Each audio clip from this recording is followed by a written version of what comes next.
The Pixel 9a, the Pixel 9, the Pixel 9 Pro, the iPhone 16e, the iPhone 16, the iPhone 16 Pro, the Samsung Galaxy S25, the Xiaomi 15, and now the OnePlus 13s. Now, while I was doing the research for the review of the OnePlus 13s, I realized that there are so many compact flagship phones that already exist in the market. And the OnePlus 13s is actually entering a crowded space, and it's not really doing anything new per se. It's not really reinventing the wheel. And yet, it has generated a lot of hype. Why? Just because it is OnePlus's first compact flagship? There's really a case study here for MBA grads, I'll tell you that. But I am no MBA grad, I am merely a tech reviewer, and that's exactly what I've done for you. Evaluate the OnePlus 13s after using it as my primary driver for the past 1 month, by the way. So this is definitely going to be a detailed review of the phone, and along with it, I have a comparison with the Xiaomi 15 for good measure. Alright, so with that out of the way, if you're here for the first time, I'm Arshad. This is Trakin Tech English, your destination for detailed, incisive smartphone reviews.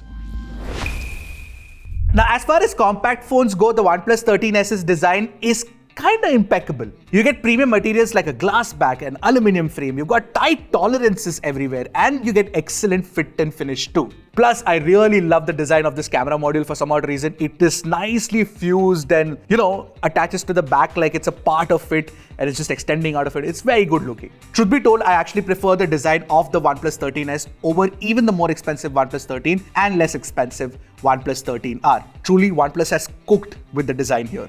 But, and it's a big but, I'll tell you that, is that the OnePlus 13s resembles an iPhone. In fact, many people in the office, when I gave them the phone for the first time, they felt that it was actually one. In comparison, I think that the Xiaomi 15s also looks very good, if not as good as the OnePlus 13s, purely because it's got this entirely black module and, this sort of silver frame, which is disparate elements and not like homogeneous as the OnePlus 13s is.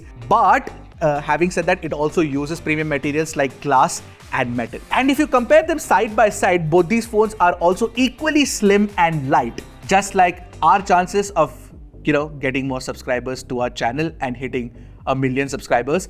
Because you guys are watching our videos but not hitting the subscribe button, go ahead, do that. Your support is very, very important to us. Please. Now, coming back to these phones, and when I'm actually holding them and using them side by side, I can feel that Xiaomi is denser because a lot of the weight is concentrated at the center portion of the phone itself, I feel. So this feels lighter in the hand, the OnePlus 13s. Plus, when you place both these tables flat on a surface, you will notice that the Xiaomi 15 actually has more elevation compared to the OnePlus 13s. But that's not really a problem because the camera module actually packs a lot of hardware, and I'll come to that in a bit. But I must tell you this, the Xiaomi 15 definitely has more advantages in terms of functionality. Firstly, you get better IP rating and therefore better water and dust resistance. You also do get Xiaomi Shield Glass protection, which we've seen that it scratches a lot, but I feel like it will be more durable compared to Corning Gorilla Glass 7i used with the OnePlus 13s. And finally, you also get a proper Type-C 3.2 port as opposed to the Type-C 2.0 used on OnePlus. By the way, both these phones also come with an infrared blaster, and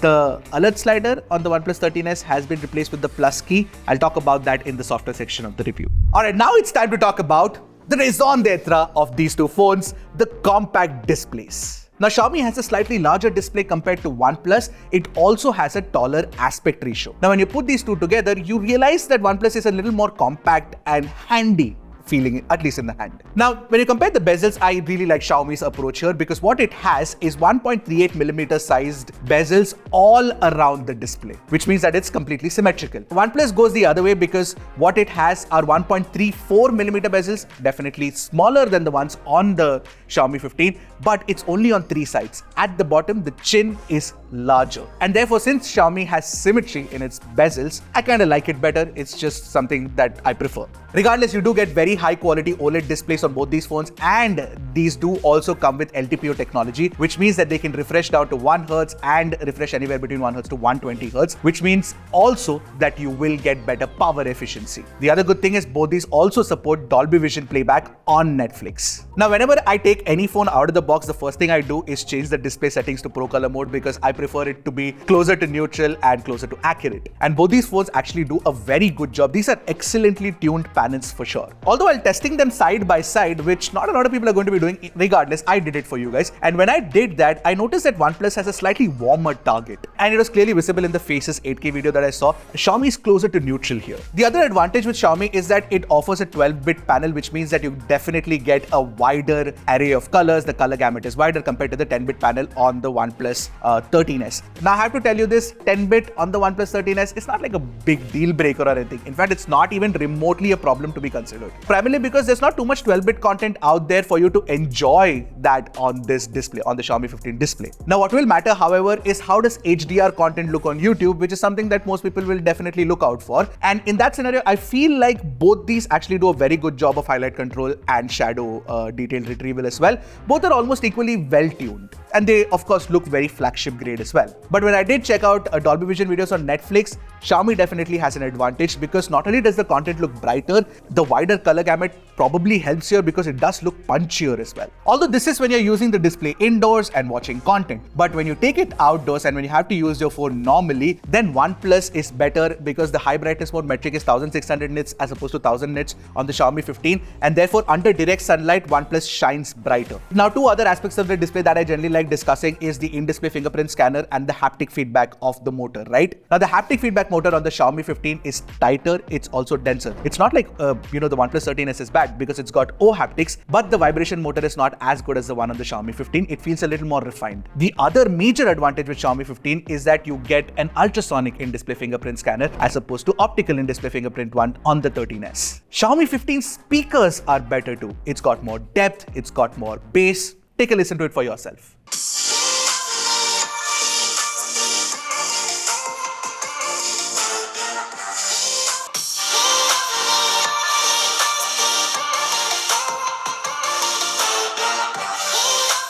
And finally, just to close off the multimedia equation, you do get support for both LHDC and LDAC codec on both these phones. Now, the internal specs of both these phones are quite literally the same because you get Snapdragon 8 Elite, you get LPDDR5X RAM type and UFS 4.0 storage. And the Xiaomi 15 is actually available only in one variant, which is basically the 12 512GB variant, whereas OnePlus is available in 12 256GB and 12 512GB. Now, we ran some synthetic benchmarks and in AnTuTu and Geekbench, Xiaomi actually beats OnePlus. But scroll a little lower on the AnTuTu score and you will notice something very interesting, which is that Xiaomi gets much hotter and it loses more battery life. This is going to be a pattern, so wait for it. Let me explain. Now, in our CPU throttle test where we engage 40 threads for 30 minutes, OnePlus has better CPU stability compared to Xiaomi. Now, we ran the 3D Mark Wildlife Extreme stress test this time, and the GPU stability is largely similar on both, with Xiaomi being slightly better, but again, Xiaomi gets hotter and loses more battery life as well. And the results are very similar for the Solar Bay ray tracing stress test that I ran. Now, for the real world gaming test, I actually played Genshin Impact at the highest graphics and 60 FPS target for 30 minutes. Both are so close to each other in terms of performance, you can chalk out the differences to margin of error actually. But this is still an indication that if you are interested in longer sessions of gaming, then the OnePlus 13s would be better suited for you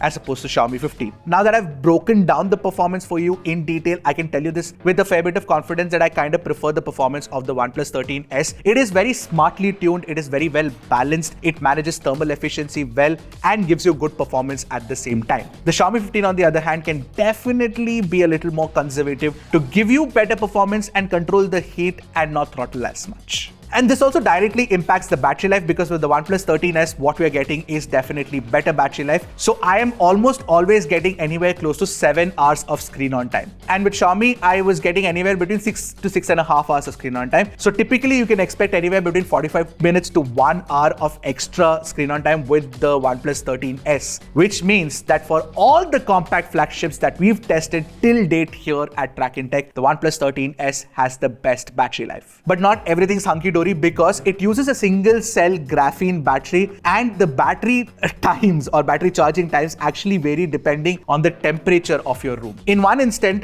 when I was testing the phone, it took me about 1 hour for a full charge. Once it took me about 48 minutes and one time it took me a little more than 1 hour as well. And I did all of this testing with the inbox 80 watt charger that you get with the OnePlus 13s. The Xiaomi 15 on the other hand supports 90 watt charging speeds and you do get the charger inside the box as well. And it takes about 53-54 odd minutes for a full charge. charge. Plus, you get wireless charging support as well. By now, you guys know that the OnePlus 13s has a different kind of camera setup. So what you get is a 50 megapixel Sony Litia 700 sensor. You also get a 2x telephoto camera, which is a Samsung JN5 sensor, and you get a 32 megapixel selfie camera at the front. In comparison, the Xiaomi 15 definitely has better specs on paper because you get a proper triple camera setup at the rear, which includes a primary, an ultra wide, and a telephoto, all of which are 50 megapixel cameras, and at the front you get a 32 megapixel selfie camera as well. But these are specs. Are the OnePlus 13s's cameras any good? Let's take a look at the samples. So let me get one thing out of the way. Xiaomi has ultra wide, so daylight and low light. You have an extra option for a varied perspective, whether you want to shoot audio or video.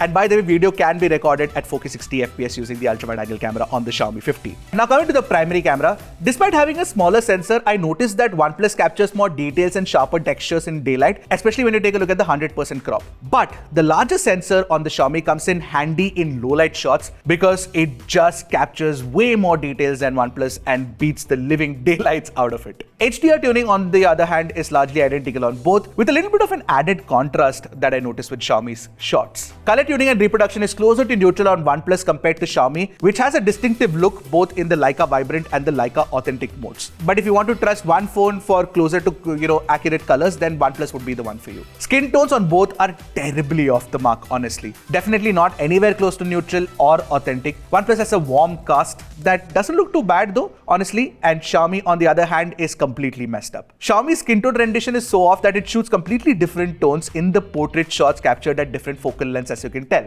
But just because you get those focal lengths, like the different focal lengths with Xiaomi 15, you also get more details that you can see on the face and a good portrait simulation. I'd still pick Xiaomi over the OnePlus 13s. By the way, fun fact, when you enter the portrait mode of OnePlus 13s, it immediately switches to the 2x camera. There is no option to shoot a 1x portrait. Truth be told, I'm okay with that move. I don't really care for, 23mm, 24mm portraits. Alright, now talking about zoom, in daylight, yes, the 2x on the OnePlus is crisper and sharper than Xiaomi's 2x, but at anything 2.6x and above, Xiaomi kind of takes the lead. Now at 2.6x, obviously Xiaomi is better. At 4x, the fight is kind of closer, but still overall, when you zoom in even further at 5x, then I'd pick Xiaomi for zoom pictures in daylight. In fact, if you zoom in low light, then Xiaomi 15 easily beats the OnePlus 13s hands down. On the other hand, OnePlus's selfies are better than Xiaomi, especially when you look at the details and sharpness. Plus the skin tones, although warmer, kind of look better. Even the HDR selfies and portrait selfies of OnePlus are better. Although in low light selfies, again, Xiaomi clearly wins. So basically, whether you're shooting in low light with the primary camera, the ultra wide, or the selfie camera,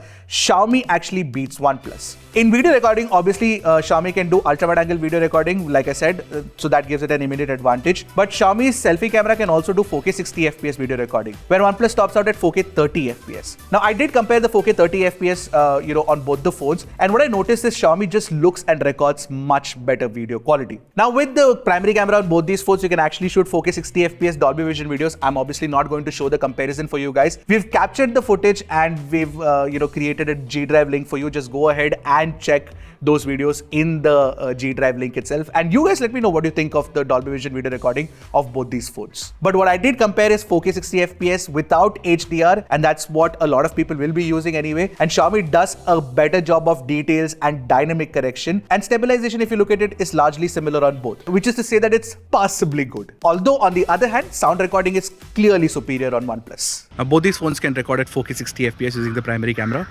I'm walking with these phones right now. Obviously, it's a slightly high dynamic range situation out here. I'll reduce the dynamic range. Zoom video recording quality is possible at 4K 60 FPS on Xiaomi and OnePlus, but I prefer Xiaomi's quality slightly over that of OnePlus. So overall, I'd say that the OnePlus 13s would have probably benefited by adding a 3x telephoto is what I felt. It's got a fairly decent set of cameras, but it's definitely nothing standout for sure. I mean, the Xiaomi 15 is not like incredibly better than the OnePlus 13s or anything, but it does have the advantage of having extra hardware, and the kind of Leica pictures that you can get and the kind of street shots that you can get with it will be very, very good looking too. So if you are looking for a camera focused phone, you will have to pay extra for the Xiaomi 15. Alright, now time to talk about the software experience, and spoiler alert, I prefer OxygenOS 15 over HyperOS 2.0, and I'll tell you why. But before that, let me tell you that both these brands also do promise 4+6 years of updates, basically 4 years of OS updates and 6 years of security updates. Now before I tell you why exactly OnePlus is better, let me tell you the similarities or similar experiences that I had with both the phones. Both do have very clean installs, which is nice, and you also do get deep integration for Google services For example, you get Google Gemini support, you get Circle to Search, all of that's here. In fact, the new Google Gemini integration where you can actually share your screen live, or you can, show your video feed and ask it stuff, that is also available for both these phones. Both have fantastic lock screen customization options. You have a bunch of AI features that are common too. For example, you get AI eraser and reflection eraser within the Gallery app. You also do get AI writing tools and AI translation features. All of these are present on both the phones. But let me now tell you why the OnePlus software experience or the Oxygen OS 15 software experience is better. Firstly, you get faster and smoother animations with Oxygen OS 15. See, HyperOS 2.0's animation tuning is not bad, but there are certain scenarios where I felt like OnePlus was doing it much better. For example, just try swiping between open apps and, hold it in between, and you'll notice that when you're trying to switch between the apps, there's a slight jiggle in the animation in Oxygen OS, which kind of looks very good. This is just one of the examples, but in general, even when you're scrolling and stuff like that, Oxygen sometimes is smoother compared to HyperOS. Oxygen OS also looks better with more refined icon design. You get more modern features like live activities, which is obviously inspired from iOS, but it does come in very handy. There's also a new AI integration in system-wide search, which is fantastic. You can ask system-specific questions. For example,